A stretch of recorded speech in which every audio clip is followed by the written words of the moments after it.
ଜଗତ ନିଅନ୍ତିଆ ଯାହା ବିନା ବିଶ୍ୱର ପତ୍ରଟିଏ ହଲେ ନାହିଁ। ଜଗନ୍ନାଥ ଠାକୁରଙ୍କୁ ନେଇ ଏଭଳି ଜଣେ ବ୍ୟକ୍ତି ରହିଛନ୍ତି ପୂର୍ଣ୍ଣଚନ୍ଦ୍ର ପାଣିଗ୍ରାହୀ।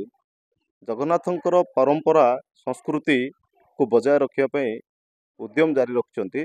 ତ ବର୍ତ୍ତମାନ ରଥଯାତ୍ରା ପାଇଁ ସାରା ବିଶ୍ୱ ଚଳଚଞ୍ଚଳ ରହିଥିବା ବେଳେ ଗୁଣପୁରରେ ଗୋଟିଏ କୁନି ରଥ ନିର୍ମାଣ କରି ସେହି ରଥରେ ଜଗନ୍ନାଥଙ୍କୁ ବିରାଜମାନ କରି ପରିକ୍ରମା କରାଉଛନ୍ତି। ତ ଏଭଳି ଜଣଙ୍କର ନିଗାଢ଼ ବିଶ୍ୱାସ କ'ଣ ରହିଛି ମାହାତ୍ମ୍ୟ ଆସନ୍ତୁ ପଚାରି ବୁଝି ନେବା। ସାର୍ ନନ୍ଦିଘୋଷ ନ୍ୟୁଜ୍କୁ ସ୍ୱାଗତ। ଜଗନ୍ନାଥଙ୍କ ଭାବର ଡୋରି ଯେଉଁ ବାନ୍ଧିଛନ୍ତି କ'ଣ ରହିଛି ଆପଣଙ୍କ ବିଶ୍ୱାସ? ନମସ୍ତେ, ଜୟ ଜଗନ୍ନାଥ।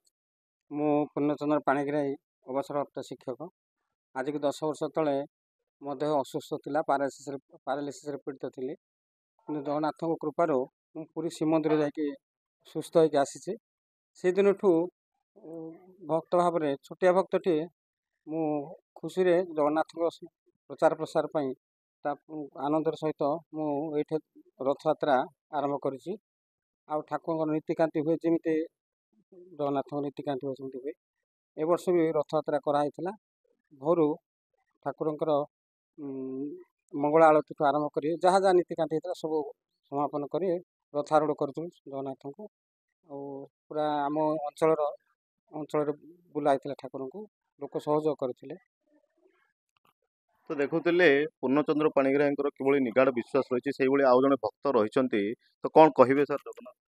ଜୟ ଜଗନ୍ନାଥ। ପୂର୍ଣ୍ଣ ପାଣିଗ୍ରାହୀ ଜଣେ ମୋର ବ୍ୟକ୍ତିଗତ ବନ୍ଧୁ ଏବଂ ଅନ୍ତରଙ୍ଗ ବନ୍ଧୁ।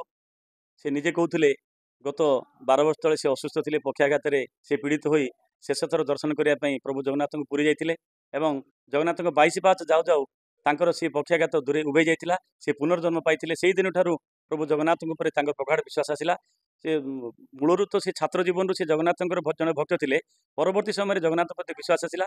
ସେହି ସଂସ୍କୃତି, ପରମ୍ପରା, ପୂଜାର୍ଚ୍ଚନା ଇତ୍ୟାଦିକୁ ଯାହା ଶ୍ରୀମନ୍ଦିରରେ କରାଯାଏ ନୀତିଦିନ, ସେହି ପୂଜାର୍ଚ୍ଚନାକୁ ସେ ତାଙ୍କ ନିଜ ଘରେ ଜଗନ୍ନାଥଙ୍କ ମୂର୍ତ୍ତି ସ୍ଥାପନ କରିଛନ୍ତି, ତାଙ୍କୁ ନୀତିଦିନ ଭାବେ କରୁଛନ୍ତି। ଏବେ ଯେଉଁ ଆମର ଏ ଯେଉଁ ଅନସର ପକ୍ଷ ହେଲା, ସବୁକୁ ତାକେ ପ୍ରତ୍ୟେକ ଦିନ ଯାହା ଯେମିତି ନୀତିକାନ୍ତି ତାକୁ ପାଳନ କରିଛନ୍ତି ଏବଂ ନିଜ ହାତରେ ସିଏ ନିଜେ ଏକ ରଥ ନିର୍ମାଣ କରି ତାକୁ ପରମ୍ପରା ଅନୁଯାୟୀ ରଥାରୂଢ଼ କରି ପ୍ରଭୁଙ୍କୁ ଏଠି ଏ ଅଞ୍ଚଳର ସମସ୍ତ ଭାଇ ଭଉଣୀମାନଙ୍କୁ ନେଇ ସେ ଗୋଟେ ଛୋଟିଆ ରଥଯାତ୍ରା କହିଲେ ଅତ୍ୟୁକ୍ତି ହେବ ନାହିଁ ସମାପନ କରିଛନ୍ତି। ତେଣୁ ପୂର୍ଣ୍ଣବାବୁଙ୍କୁ ଆମେ ସାଧୁବାଦ ଜଣାଇବା। ଏ ଅଞ୍ଚଳର ସମସ୍ତ ଜଗନ୍ନାଥ ପ୍ରେମୀମାନଙ୍କୁ ମୁଁ ବ୍ୟକ୍ତିଗତ ଭାବରେ ଅନୁରୋଧ କରିବା ପାଇଁ ଚାହିଁବି ଯେ ଏହି ସଂସ୍କୃତି, ଜଗନ୍ନାଥ ସଂସ୍କୃତି ଯେଉଁଟାକି ବିଶ୍ୱବିଦିତ, ବିଶ୍ୱ ଭାତୃତ୍ୱ ଭାବ, ଯାହା ବସୁଧୈବ କୁଟୁମ୍ବକମ୍, ଏହି ବିଶ୍ୱବନ୍ଧନର ବାର୍ତ୍ତାକୁ ଆମେ ସମସ୍ତେ ପ୍ରଚାର ପ୍ରସାର କରିବା ପାଇଁ ପୂର୍ଣ୍ଣବାବୁଙ୍କୁ ସବୁବେଳେ ସମ୍ପୂର୍ଣ୍ଣ ସହଯୋଗ କରି ଆସିବା।